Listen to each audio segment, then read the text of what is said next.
तो guys welcome back to channel. आज हम लोग रिएक्ट करने वाले हैं ध्रुव राठी की नई वीडियो पर। रिएक्ट बहुत अमेजिंग होने वाली पार्ट 2 तुम लोगों ने देखा था, जिसमें ऋषि यादव को रोस्ट किया था। वाला अपना टाइम को वेस्ट करते वीडियो करते हैं प्ले। वीडियो प्ले हो गई है। फिर आते हैं मेरे आम आदमी पार्टी के कनेक्शंस पर। इन गोदी यूट्यूबर्स की फेवरेट कंस्पिरेसी। तुझे करंट इसलिए लग रहा है क्योंकि तेरे मुंह में राम है और दिल में नाथूराम। मजा आने वाला है गाइस। पोशंपा लाल किले में क्या हुआ, 100 रुपए की घड़ी चुराई, अब तो जेल में जाना पड़ेगा। ठीक है। नमस्कार दोस्तों, हरियाणा के हिसार डिस्ट्रिक्ट में एक गांव है राखीगढ़ी। यहाँ एक्सकवेशन हुई तो पता चला कि यहाँ 7-8 हजार साल पुरानी एक सिविलाइजेशन रहा करती थी। लेकिन कमाल की बात देखिए कि वो सिविलाइजेशन आज तक एल्विश यादव की गली तक नहीं पहुंची, क्योंकि ये बेवकूफ आज भी अनसिविलाइज्ड है। कहीं गाली गलौज करना, कहीं मारपीट करना, नफरत फैलाना, नशे करना, युवाओं को बैटिंग की आदत लगवाना, लड़कियों को ऑब्जेक्टिफाई करना, ये सब इसके रोज के कारनामे हैं। और इसके क्रिंज कंटेंट को जब व्यूज ना मिले तो बीच बीच में ध्रुव राठी के ऊपर वीडियो बना लो। ये तो वैसे भी इन गोदी यूट्यूबर्स की निंजा टेक्निक है। मुझे लगता है कि ऐसे यूट्यूबर्स की बेवकूफी एक्सपोज करी जानी चाहिए जनता के सामने, ताकि लोगों को पता तो लगे अगर वो ऐसे यूट्यूबर्स को फॉलो करते हैं तो वो कितने बड़े बेवकूफों को फॉलो कर रहे हैं। हालांकि वो अलग बात है, यूट्यूबर्स को खुद कोई फर्क नहीं पड़ना, क्योंकि एल्विश जैसे बेशर्म लोग मानते हैं कि बदनाम हुए तो क्या हुआ, नाम तो होगा।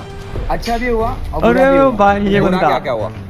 मेरा यही हुआ कि मीम्स बन रहे थे, हंस रहे थे। ये तो अच्छी बात है, पब्लिसिटी होती है। पिछले वीडियो के बाद आप में से कुछ लोग मुझसे पूछ रहे थे कि मैं क्यों टाइम वेस्ट कर रहा हूं इस एक इंसान पर वीडियो बनाकर। बात कुछ ऐसी है दोस्तों कि यहाँ बात सिर्फ इसे एक इंसान की नहीं है। हमारे समाज में जितनी भी गलत चीजें हो रही हैं, मेरा मानना है कि ये एक एल्विश यादव की पर्सनैलिटी उन सब गलत चीजों का पर्सोनिफिकेशन है। ऐसे लोग हमारे समाज के लिए, देश के लिए एक बहुत बड़ा खतरा बन चुके हैं, और इस एक को सुधार दिया तो उसका असर हमें लाखों करोड़ों लोगों पर देखने को मिलेगा। तो इस वीडियो के फर्स्ट हाफ में सबसे पहले इसके कुछ और झूठ पकड़ते हैं और सेकंड हाफ में इसे सुधारने का काम अभी वीडियो खत्म नहीं हुई, अभी तो बहुत बची होगी। मुझे पता नहीं कितनी बड़ी वीडियो हो चुकी है अभी तक, बट अभी आएंगे और भी पॉइंट्स हैं। पिछले वीडियो में इसका बेवकूफी काउंटर 9 पर था, तो वहीं से कंटिन्यू रखते हैं। एल्विश कहता है कि मैंने अपने टेलीग्राम ग्रुप में पोर्नोग्राफिक कंटेंट शेयर किया। और एथिक्स की बात करने वाला हमारा ध्रुव भाई टेलीग्राम ग्रुप में पोर्नोग्राफिक कंटेंट शेयर करता था, जिसके चक्कर में टेलीग्राम ने इनका ग्रुप बैन कर दिया। देख एल्विश, हर इंसान के पास यहाँ एक चीज होती है जिसका नाम है दिमाग। अगर तू इस चीज का थोड़ा सा भी इस्तेमाल कर लेता तो अपने आप से पूछता कि आखिर मैं अपने टेलीग्राम ग्रुप में पोर्नोग्राफिक कंटेंट क्यों शेयर करना चाहूंगा, मुझे क्या मिलेगा ये करके। ऑब्वियसली ये चीज झूठ है और मैंने ऐसा कभी नहीं किया। कुछ साल पहले टेलीग्राम पे एक ये बड़ा कॉमन बग था। गूगल पर सर्च करके देख टेलीग्राम पोर्नोग्राफिक बग, रेडिट पर ढेर सारे लोग मिल जाएंगे जो इस चीज को लेकर कंप्लेन कर रहे हैं कि ऐसा क्यों हो गया, जबकि उन्होंने ऐसा कुछ भी नहीं किया था। एनीवेज, फिर एल्विश मेरी टीम की बात करता है। कहता है कि मेरी टीम में 3 लोग हैं। ये अपनी वीडियो लिखवाता है विजेता दहिया से, समझ रहे हो? वो एक मूवी डायरेक्टर है और इनकी टीम में 3 बंदे काम करते हैं, राहुल, अक्षय और मानव। इस चीज को लेकर कई इंटरव्यूज में मैंने बहुत बार बात करी और बार बार एक ही चीज कही है कि मेरी टीम में 10 से 15 लोग हैं। अरे बेसिक लिटरेसी चाहिए, कम से कम एक इंटरव्यू ही देख लेता मेरे ऊपर वीडियो बनाने से पहले। आपकी टीम कितनी बड़ी है? मैंने 50-100 लोग हैं? कितने लोग हैं? 50-100 तो नहीं है, 10 हैं, 10-11 हैं मैं कहूँगा। ऊपर से तुझे काउंटिंग करनी भी आती है, वो भी मैं सिखाऊं? क्योंकि पहले तू कहता है मेरा एक रिसर्चर है विजेता, फिर कहता है मेरी टीम में 3 लोग हैं, राहुल, अक्षय और मानव। तो ये 3+1 4 नहीं हो जाता? कम से कम काउंटिंग ही कर लेता। और कोई न्यूज चाहिए अपनी टीम के बारे में तो डू लेट मी नो। नहीं, और कोई न्यूज तो तू बाद में दियो, पहले तू 1 2 3 4 तक की काउंटिंग करना सीख ले। अपनी फिंगर्स का इस्तेमाल कर सकता है, 1 2 3 4, इससे आसान हो जाता है काउंटिंग करना। और सबसे कमाल की बात, बाकी टीम मेंबर्स के जो नाम इसने बताए वो भी गलत है। अच्छा आगे चले तो एल्विश कहता है कि मैंने एक फेक क्रिप्टो करेंसी कॉइन की प्रमोशन करी। इसको क्रिप्टो करेंसी का सी भी नहीं पता, उसके बावजूद ये लोगों के पैसे एक स्कैम क्रिप्टो में लगवा देता। चलिए इसका भी पूरा मामला क्लियर कर देते हैं। ये 3 साल पुरानी बात है, अक्टूबर 2021 की, जब मुझे इस कंपनी से ईमेल आई प्रमोशन के लिए। यहाँ स्क्रीन पर आप देख सकते हैं मैंने इस ईमेल का क्या रिप्लाई दिया।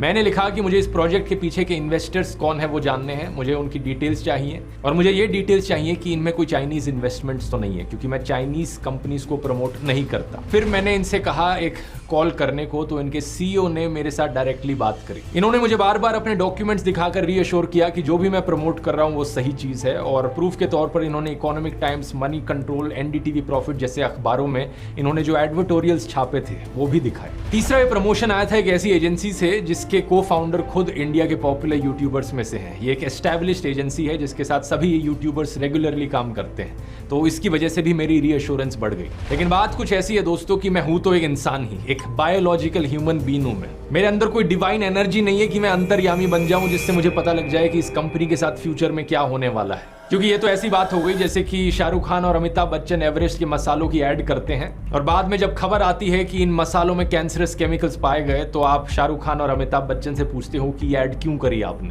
हम नॉर्मल बायोलॉजिकल ह्यूमन बीइंग्स में फ्यूचर देखने की क्षमता नहीं होती अनफॉर्चुनेट। लेकिन जब मुझे लगा कि यहाँ पर कुछ गड़बड़ है तो मैंने इस ऐड को हटा दिया, सारे लिंक्स को हटा दिया अपने वीडियोस से और एक नया स्टैंडर्ड सेट किया अपने लिए। इसके बाद से मैंने अपने आप से कहा कि मैं आज के बाद से किसी भी क्रिप्टो करेंसी कंपनी की प्रमोशन नहीं करूंगा और तब से लेकर आज तक कभी भी नहीं करी। 3 साल हो गए इस बात है भाई। किन कंपनीज की मैं प्रमोशन करता हूं, किन की नहीं करता, इनको लेकर जो मेरे स्टैंडर्ड्स हैं मैं ओपनली आपको बता सकता हूं। पहला, आज तक किसी भी बेटिंग, गैम्बलिंग या फैंटेसी ऐप की प्रमोशन मैंने नहीं करी क्योंकि मैं नहीं चाहता कि देश के यूथ को जुआ खेलने की लत लग जाए। इन बेटिंग एप्स में आप लोग बता दूं, बहुत पुराना बीवर हो उसका, मतलब दुकाटी का बहुत पुराना वीडियो मैंने देखा है तब चीज़ें प्रमोट करते हुए। जब से मैंने शुगर देखना, मैंने कोई चीज़ को प्रमोट करते हुए देखा नहीं। वैसे पहले क्या बताएं, जिससे मैं दे रहा हूँ तब तो मैंने भाई देखा नहीं इसको कोई चीज़ प्रमोट करते, कोई गलत चीज़ प्रमोट करते। ये तो भाई अपनी एक जो है ना यूट्यूब कोर्स बस वही सेल करते हुए इसको देखा है और वो FM का बस ये सब मैंने देखा है। तो मतलब है तो मैं और बिल्स का भी बोलो, बाकी तो मैंने देखा वो मैंने बताया क्रिप्टो करेंसी मैंने प्रमोट करते तो क्या नहीं देखा युवाओं का पैसा और समय शायद पहले कभी कराऊं पर मैंने नहीं देखा अब तक मैं बहुत और सब्सक्राइबर हो जाता। दूसरा, कभी भी किसी गुटखा, पान मसाला, सिगरेट की प्रमोशन नहीं करी। बात है भाई, ये भी ठीक है। चाइनीज कंपनी की प्रमोशन नहीं, ये भी ठीक है। चौथा, किसी भी fast food, soft drink company की प्रमोशन नहीं करी भाई जिससे हेल्थ पर हानिकारक इंपैक्ट पड़ता हो लोगों की। मैं जानता हूं कि करोड़ों लोग मुझे फॉलो करते हैं और किसी भी सेंस में, किसी भी एस्पेक्ट में इन करोड़ों में से किसी एक इंसान पर भी मैं बुरा असर नहीं डालना चाहता। मैं चाहता हूं कि और इन्फ्लुएंसर्स, एक्टर्स और यूट्यूबर्स मेरे से प्रभावित होकर यही सेम स्टैंडर्ड सेट करें ताकि समाज पर एक पॉजिटिव इंपैक्ट पड़ सके। और एल्विश जैसे लोग बिल्कुल दूसरे एक्सट्रीम में हैं जो पैसे का लालच दिखाकर कुछ भी बकवास प्रमोट कर देंगे। वर्ल्ड T20 चैंपियनशिप पे कोई आपका ओपिनियन मांगे तो भैया सीधा मना कर दो कि भैया हम ना दे रहे, हम देंगे और वहां पे जीतेंगे बढ़िया, ठीक है। एल्विश जिन कंपनीज को प्रमोट कर रहा है, एग्जैक्टली इन्हीं कंपनीज से मुझे भी ऑफर आए हैं बार बार प्रमोशन के। 20-20 लाख रुपए तक इन्होंने ऑफर किए, लेकिन मैं अपना जमीन नहीं बेच सकता। इसी चीज को मैंने डिटेल में इस वाले वीडियो में समझाया है, अगर आपने नहीं देखा है तो इसका लिंक नीचे डिस्क्रिप्शन में। और एल्विश, इसी चीज की बात मैंने अपने YouTube कोर्स में भी करी है। मैंने देखा पिछली बार डिस्काउंट देने के बाद भी तूने कोर्स लिया नहीं, चल ऐसा करते हैं तेरे लिए डिस्काउंट थोड़ा और बढ़ा देते हैं। अब एल्विश 40 की जगह एल्विश 420 कूपन कोड इस्तेमाल कर। इससे 420% ऑफ तो नहीं मिलेगा क्योंकि वो पॉसिबल नहीं होता, उतनी मैथ्स में जाने की जरूरत नहीं है, वो तुझे समझ में नहीं आएगा। इससे 42% ऑफ मिलेगा, तो देख ले, अच्छा मौका है। और दोस्तों, अगर आप भी इंटरेस्टेड हो, आपके लिए भी अच्छी अपॉर्चुनिटी है। मैं आपको कुछ रिव्यूज दिखाना चाहूंगा लोगों के जिन्होंने इस कोर्स को अभी तक लिया है। चाहिए कोर्स मैं तेरे कोर्स ट्राई करने वाला था तो मैं लिंक लेकिन दिखा भाई तो बहुत ज़्यादा महंगा भाई, अपने से बहुत दूर है। लेकिन कोर्स लेना है भाई, ठीक है, ऐसा नहीं कि लेना कोर्स भाई बहुत फायदेमंद है। मैंने इतने रिव्यू सुना है इसके बारे में, मतलब बहुत ही अच्छा है, मतलब ये कोर्स है। तो मैं तो भाई लूँगा भाई, जब पैसे होंगे तब लेंगे, अभी तो भाई PC के लिए जमा कर रहे हैं तब भी लूँगे, तो ये कोर्स तो मैं जो लूँगा, ठीक है, वो आता है, हम भी बड़े यूट्यूबर बनेंगे।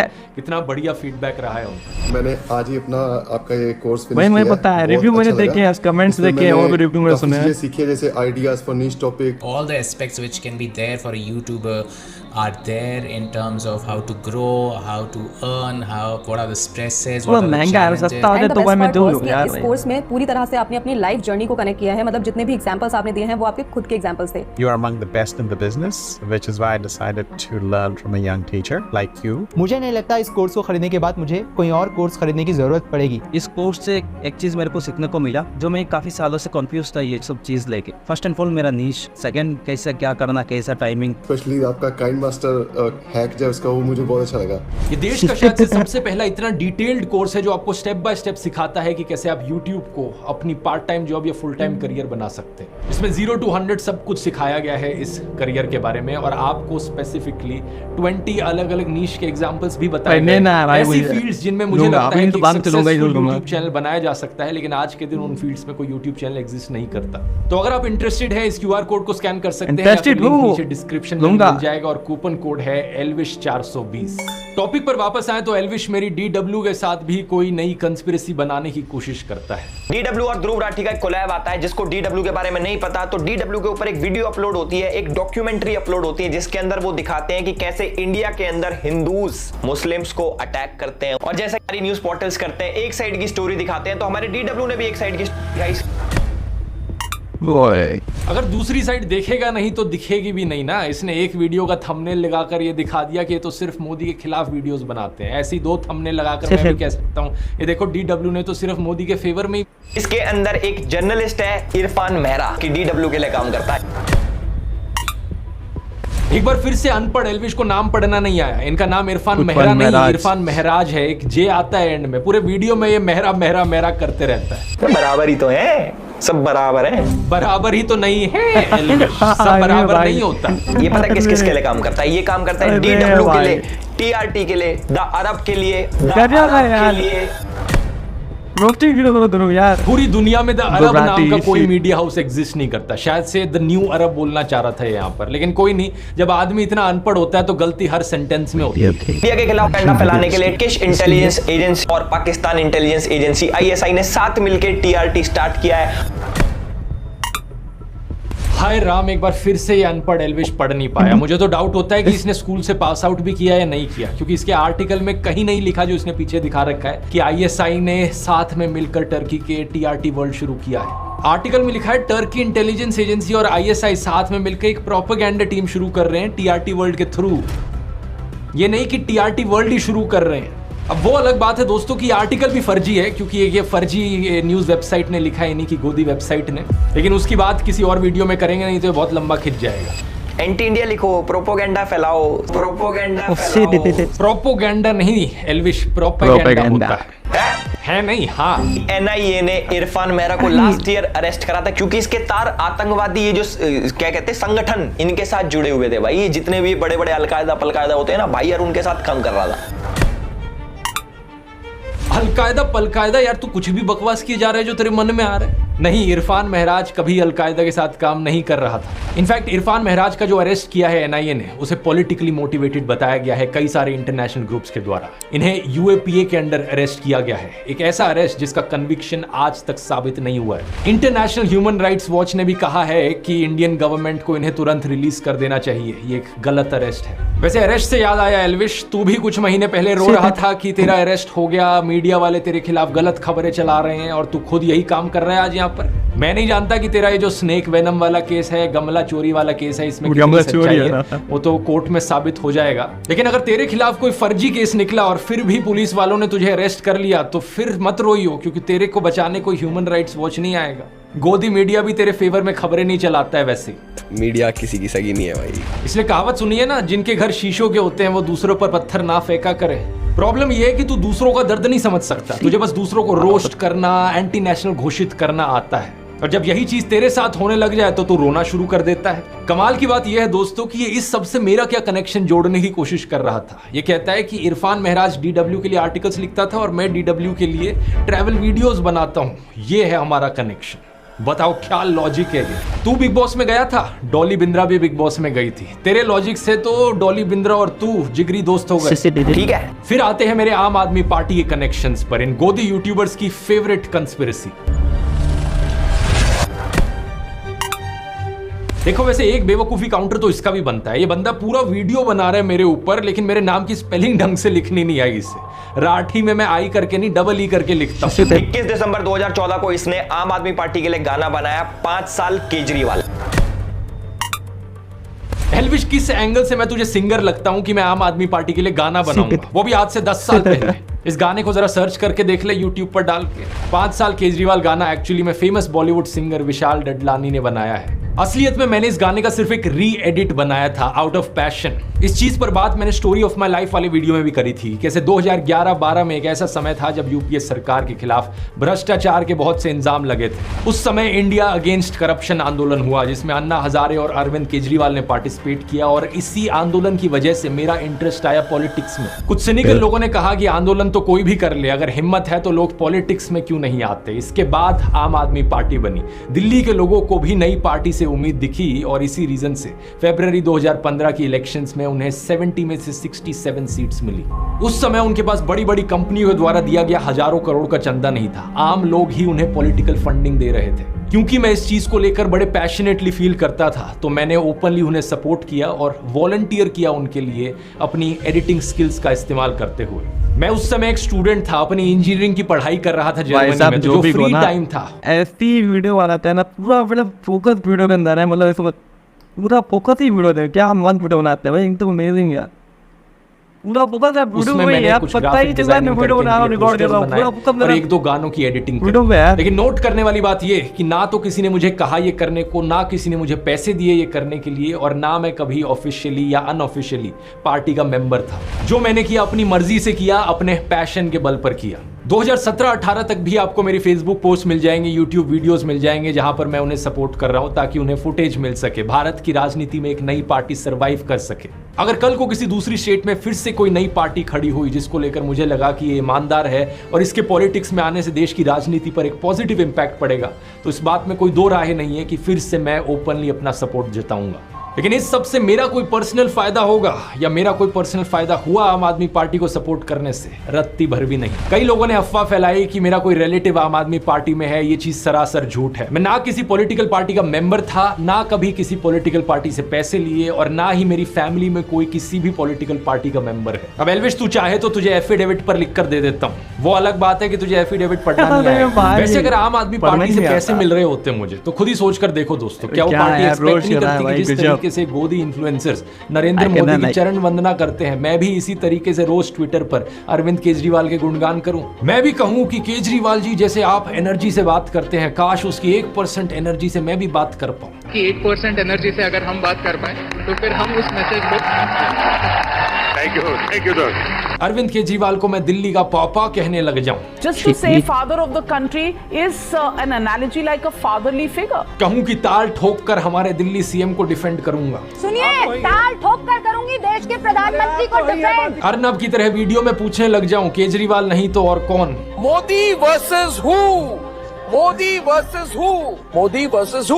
और अपने ट्विटर यूजर नेम पर लिख लूं केजरीवाल का परिवार और आम आदमी पार्टी के लिए वोट की अपील कर। लेकिन इतने सालों में दोस्तों क्या आपने मुझे ऐसा कुछ भी कहते हुए सुना? एल्विश तो बीजेपी नेता स्मृति ईरानी के साथ फोटो पोस्ट करते हुए लिखता है कि वो एनर्जी से भरी हुई है, ह्यूमरस माइंड वाली है। ये प्रधानमंत्री मोदी के बारे में लिखता है कि वो राम भक्त राष्ट्र भक्त मोदी है। इस ट्वीट में एक बार फिर से चरण वंदना करी है मोदी की। लोग मेरे को बोलते थे बीजेपी का दल्ला है, लेकिन एल्विश के हिसाब से मुझे पैसे मिलते हैं और इसकी चाटुकारिता के लिए बीजेपी इसे कोई पैसे नहीं देती। आगे ये कहता है कि मेरी ऑडियंस पाकिस्तानी है, क्योंकि 50% जनता इनकी पाकिस्तान से आती है, जो हमारे देश में मेरे हिसाब से कुछ असर नहीं डालती।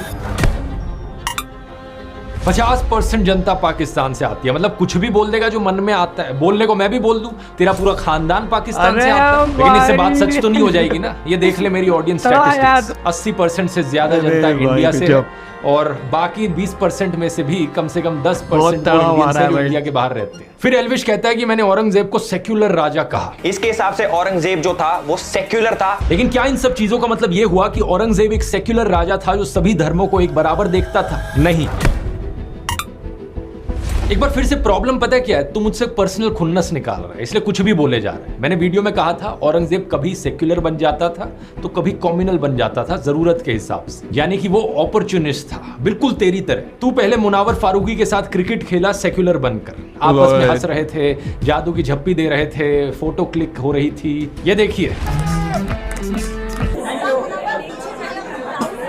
ओ सॉरी गलत वीडियो चल गया, ये देखिए। तो हम लोग ने बैटिंग चूज किया है कि पहली बॉल पे आउट होकर आ जाएंगे। टॉस अभी नहीं हुआ, बट वैसे पूछा गया था कि आप करते क्या उसमें? हाँ वैसा वाला बैटिंग। ओहो फिर से गलत वीडियो चल गया यार। एडिटर आम चूसना बंद कर, थोड़ा एडिटिंग पर ध्यान दे। तो ऑपोजिट टीम के मेन प्लेयर हमारे साथ हैं। एक ट्विटर यूजर ने इस चीज को पॉइंट आउट करके कहा कि एल्विश तू तो हिंदू विरोधी गद्दार निकला। अब इस पर एल्विश कह सकता था कि भाई जो भी मामला था उस पर मैंने मुनावर से बात करी, उसने जो कहा था उसका ऐसा कोई इरादा नहीं था, वो जोक दरअसल बॉलीवुड के एक गाने पर था, लेकिन फ्लो में उसने कुछ खराब भाषा का इस्तेमाल किया, इसके लिए वो पहले से ही माफी मांग चुका है। एल्विश कह सकता था कि हिंदू धर्म नफरत करना नहीं सिखाता, माफ करना सिखाता है। अपनी नफरत को और अपने अहंकार को थोड़ी देर के लिए किनारे रख के उससे 1 घंटे बात कर लेना, फिर नफरत कर नहीं पाओगे और ज्यादा। लेकिन अब क्रिकेट मैच तो खत्म हो चुका था और एल्विश को अपनी नफरत की दुकान भी चलानी थी। तो एल्विश ने किया क्या, उसने सफेद झूठ बोलना शुरू कर दिया कि वो तो बस क्रिकेट मैच था, ऐसे ही मैं चला गया, मैं तो बस मुनावर को चिढ़ा रहा था। यानी कि जरूरत के हिसाब से सेक्युलर से तू कॉम्युनल बन गया, और जब बाद में फिर से क्रिकेट मैच आ गया तो तू फिर से सेक्युलर बन गया। मतलब तू बिल्कुल औरंगजेब की तरह था, जहां कॉम्युनल होकर फायदा मिले वहां कॉम्युनल, जहां सेक्युलर होकर फायदा मिले वहां सेक्युलर। बिल्कुल एक नंबर का अफसरवाद, अपॉर्चुनिस्ट। सच बात तो यह है कि तेरी खुद की कोई विचारधारा ही नहीं है, तेरी कोई आइडियोलॉजी नहीं है, तू जो भी करता है सिर्फ पैसे और फेम के लिए करता है। अभी से ट्विटर पर ट्रेंड कर रहा है एल्विश और मुनव्वर को जो कैप्टन है वर्सेस करके चल रहा है, क्या कहना चाहोगे? पर्सनल ऐसा कुछ नहीं है, और जितना सोशल मीडिया पे चलता है, सोशल मीडिया पे प्यार इतना है, मैं तो चाहता हूँ कि सभी लोगों को मैं बोलूँ पॉजिटिविटी फैलाओ। फिर एल्विश ने कहा कि पीएम मोदी के बारे में मैंने डिक्टेटर वाली वीडियो क्यों बनाई, ये देखो प्रधानमंत्री मोदी तो मीम शेयर कर रहे हैं। मोदी जी ने अपना मीम शेयर किया था कि मुझे तो मजा आता है, तो मुझे नहीं लगता कि एक डिक्टेटर ऐसा करता होगा, या फिर जो डिक्टेटर बनना चाहता हो वो ऐसा करता होगा। ये तो वही बात हो गई कि आपको कोई कहे कि शराब पीने से हार्ट डिजीज का रिस्क बढ़ता है, लिवर खराब हो जाती है आपकी, लेकिन आप कहो कि भाई शराब इतनी भी हानिकारक नहीं है, क्योंकि देखो शराब पीने से फीवर नहीं होता। दारू नहीं रे बाबा, दवाई है। कोई सेंस बना इस बात का? जो मैंने 10 एग्जांपल्स गिनवाए देश में बढ़ रही डिक्टेटोरियल टेंडेंसीज के, उनका क्या? जब मोदी हटाओ देश बचाओ के पोस्टर्स चिपकाने पर 6 लोगों को गिरफ्तार कर लिया जाता है, 140 से ज्यादा सांसदों को सस्पेंड कर दिया जाता है, ईडी जैसी सेंट्रल एजेंसीज का वेपनाइजेशन किया जाता है, तब जवाब में क्या आता है कि ये देखो पीएम मोदी ने मीम शेयर कर दिया। और वैसे इस मीम में था भी क्या? प्रधानमंत्री मोदी का एक कार्टून स्टेज पर डांस कर रहा था, इसमें कुछ अरेस्ट करवाने जैसा था क्या? इसे एक मीम को शेयर करने पर कोई अगर नरेंद्र मोदी को महान मानने लगे तो उस इंसान की चाटुकारिता का जो लेवल है ना वो अलग ही होगा। लोग मेरे को बोलते थे बीजेपी का दल्ला है, क्योंकि बस गूगल करके देख लो कितनी बार लोगों को अरेस्ट किया गया है नरेंद्र मोदी की आलोचना करने के लिए, इतनी लंबी लिस्ट मिल जाएगी। लेकिन एल्विश के हिसाब से ये सब ठीक है, और असली डिक्टेटर तो ध्रुव राठी है। मजाक नहीं कर रहा है, ये मुझे डिक्टेटर घोषित करने की कोशिश कर रहा है, क्योंकि मैंने कुछ गालीबाज बदतमीज ट्रोल्स को ब्लॉक कर दिया ट्विटर पर। मैं बताता हूँ डिक्टेटर कौन हो। डिक्टेटर होते हो भाई तुम। अगर किसी का अलग ओपिनियन है तो वो जरूर दे, लेकिन बदतमीजी एक ओपिनियन नहीं होता। जिन ट्रोल्स के स्क्रीनशॉट एल्विश ने शेयर किए, उन स्क्रीनशॉट्स में भी आप उनकी भद्दी भाषा का सैंपल देख सकते हैं। मैंने उनका ट्विटर अकाउंट गायब नहीं कर दिया ट्विटर से, मैंने उनको ब्लॉक किया सिर्फ मुझे फॉलो करने से। इसका ऑफलाइन वर्जन होगा कि कोई आपसे रियल लाइफ में बदतमीजी से बात करता है तो आप उससे बात करना बंद कर देते हैं। इस बेवकूफ एल्विश के हिसाब से ये डिक्टेटरशिप है मेरी। यूट्यूबर रमित वर्मा ANI और इसकी एडिटर स्मिता प्रकाश के ऊपर एक एक्सपोजे वीडियो बनाते हैं, तो स्मिता प्रकाश का ANI 3 कॉपीराइट स्ट्राइक्स मारता है और रमित का YouTube channel official being human मुश्किल से बच पाता है। यह होता है असली फ्रीडम ऑफ ओपिनियन का दबाया जाना। एल्विश खुद कभी किसी होटल की लॉबी में किसी को थप्पड़ मारते हुए दिखता है, तो कभी अपने दोस्तों के साथ ले जाकर एक इन्फ्लुएंसर को मारते पीटते हुए दिखता है। कभी ये सोशल मीडिया पर कहता है एक इंसान को टैग करके कि उसको गालियां दो डैश डैश डैश। एक समय पर एक गोदी इन्फ्लुएंसर ने कहा था ध्रुव राठी जिन मीडिया आउटलेट्स के न्यूज आर्टिकल्स दिखाता है उनको फांसी दे देनी चाहिए। कपिल मिश्रा जैसे बीजेपी नेता ने इस वीडियो को खुलकर सपोर्ट भी दिया था। लेकिन एल्विश के हिसाब से ये सब ओके है, और अगर अपनी प्रोफाइल पर आप दोस्तों कुछ गालीबाज ट्रोल्स को ब्लॉक कर दो, वो डिक्टेटरशिप हो जाती है। लोग मेरे को बोलते थे बीजेपी का दल्ला है। एक सो कॉल्ड धर्म संसद में जेनोसाइड के नारे लगाए जाते हैं, लेकिन एल्विश को इससे कोई एतराज नहीं होता, क्योंकि इसकी खुद की मानसिकता भी उसी टाइप की है। जरा इसकी ट्विटर प्रोफाइल पर जो कवर पिक लगी है उसे देखो। जानते हो किस फिल्म का स्क्रीनशॉट है? एक बॉलीवुड फिल्म के सीन का स्क्रीनशॉट है। फिल्म का नाम है शौर्या, जो हिंदी नाटक कोर्ट मार्शल और Hollywood film a few good main से इंस्पायर्ड है। जिसकी फोटो एल्विश ने लगाई है, ये कैरेक्टर फिल्म में कोई हीरो नहीं है बल्कि विलन है। ब्रिगेडियर प्रताप, जिसके मुस्लिम सर्वेंट जमील ने कम्युनल क्लैशेस के दौरान उसके परिवार को खत्म कर दिया था। तब से उसके मन में सभी मुसलमानों के प्रति नफरत थी और वो सभी मुसलमानों का सफाया कर देना चाहता था। इसलिए वो अपने जूनियर मेजर राठौड़ को ऐसा करने के लिए कहता था, वरना ये लोग हमें खा जाएंगे, मयूर विहार के सैकड़ों घरों को खा जाएंगे ये लोग।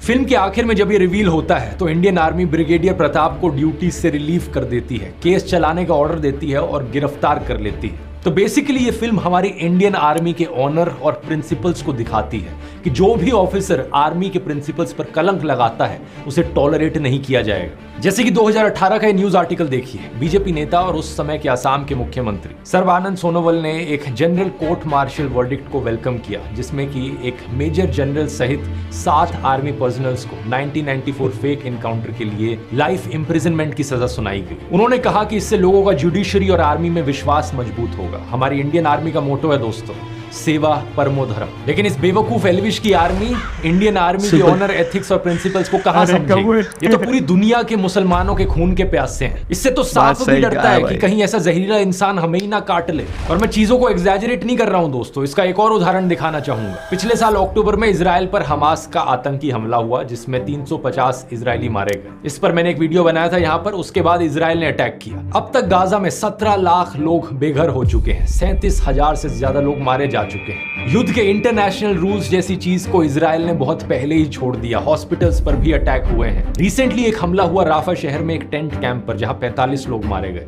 इसमें आधे से ज्यादा औरतें, बच्चे और बूढ़े थे। इस मैसेकर पर ग्लोबल आउटरीच देखने को मिली। यूनाइटेड नेशंस के सेक्रेटरी जनरल ने कहा कि गाजा में कोई सेफ जगह नहीं है, यह हॉरर रुकना चाहिए।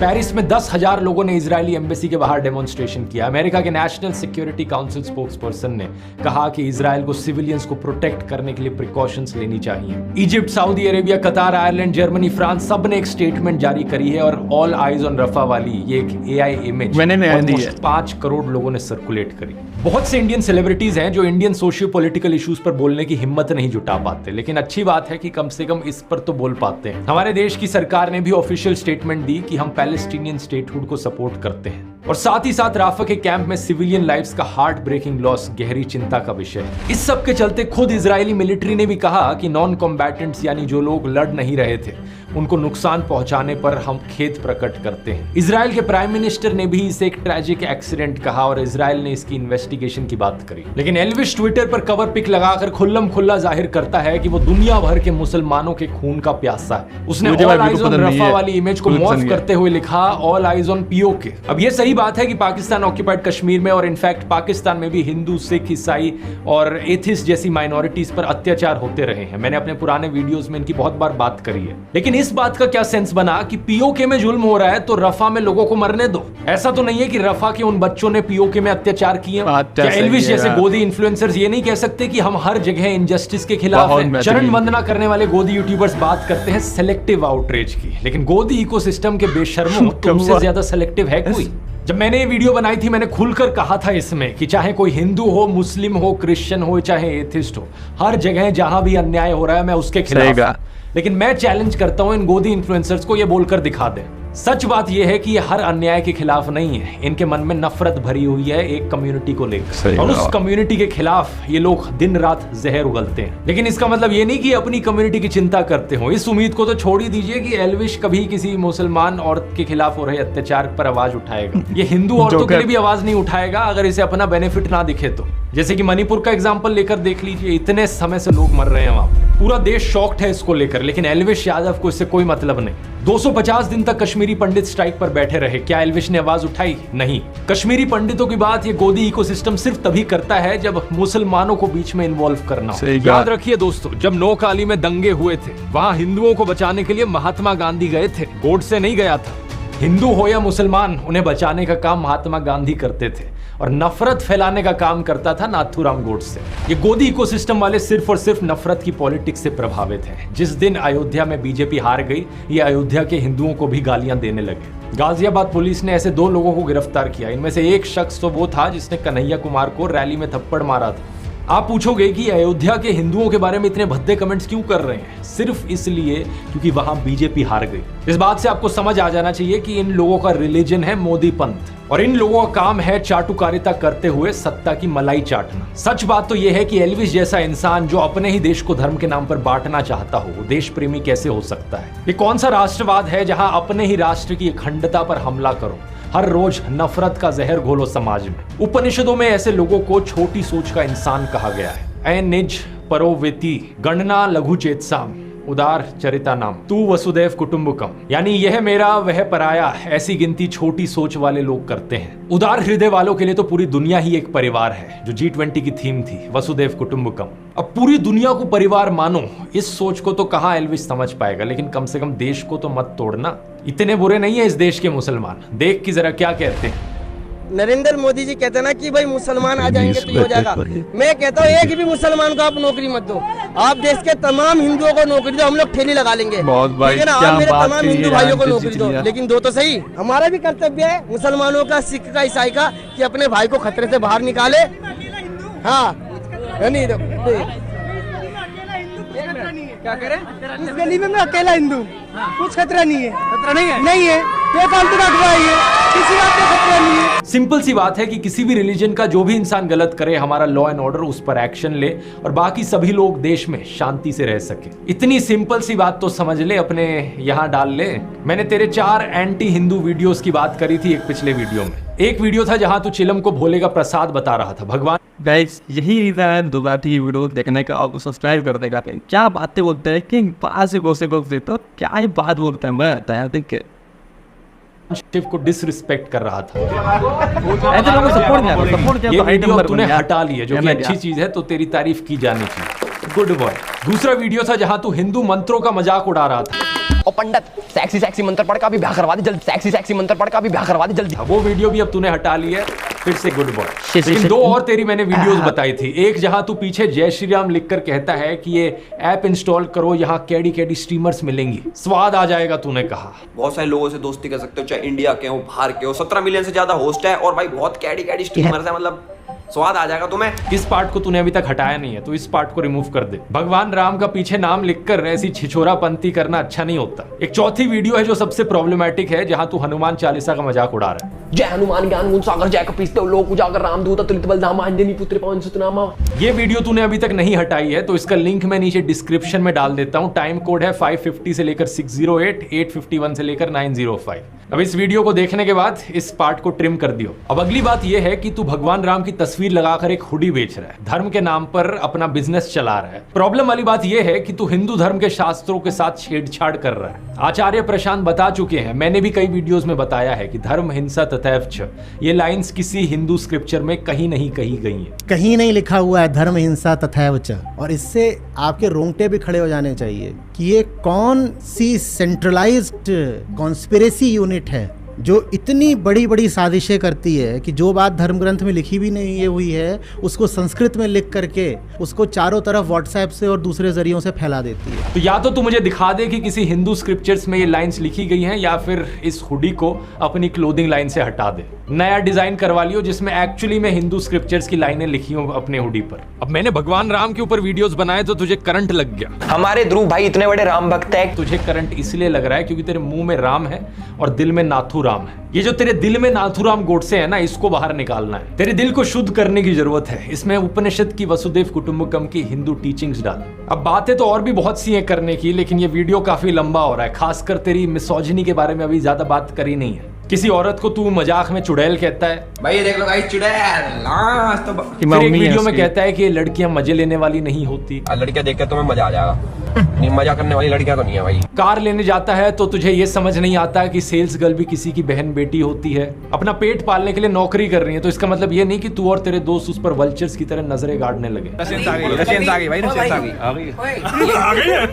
कम से कम आंटी से ही शर्मा लेता। कहता है कि माँ ये कटारिया तो रशियन से चिपट गया। आज तो फुल अयासी करिए, कटारे रशियन के चिपट रहा हूँ। कभी सोचा कि आंटी इतना ऑकवर्ड महसूस कर रही हैं? ओवरऑल ये जो वीडियो है इसमें बहुत कुछ सोक इन करने के लिए होगा तेरे लिए। तू ज्यादा कंफ्यूज ना हो जाए, इसलिए क्लियर कट सिंपल भाषा में 10 टास्क तेरे को देना चाहूंगा। ये 10 चीजें कर ले ताकि तू अपने फॉलोअर्स को सुधार सके और हम साथ में मिलकर समाज को और देश को सुधार सके। नंबर 1, नफरत फैलाना और देश को तोड़ना बंद कर। इस नरसंहार समर्थक कैरेक्टर की कवर पिक को हटा दे अपनी ट्विटर प्रोफाइल से और स्वामी विवेकानंद या डॉक्टर अब्दुल कलाम जैसे किसी संत रूपी इंसान की तस्वीर लगा। फिर ट्वीट कर भारतीय एकता जिंदाबाद, तब जाकर फिर खुद को राष्ट्रवादी कहना। नंबर 2, जनता की, देश के यूथ की आवाज तू उठाए। ये तुझसे एक्सपेक्ट कर नहीं सकता, शायद तेरे लिए ज्यादा हो जाएगा, तो कोई बात नहीं, लेकिन बेटिंग एप्स को प्रमोट करना बंद कर दे। ये सारी घटिया एप्स देश के यूथ को गलत दिशा में ले जा रही हैं। अगर तुझे स्पॉन्सर चाहिए एक बारी मुझे पर्सनल मैसेज कर दियो, मैं तुझे स्पॉन्सर भाई। नंबर 3, जो एंटी हिंदू वीडियोस हैं तेरे चैनल पर, भगवान राम का नाम लेकर जो छिछोरापंती करने वाली वीडियोस हैं और हनुमान चालीसा का मजाक उड़ाने वाली वीडियोस हैं, उन पोर्शंस को क्लिप कर दे अपने वीडियोस से।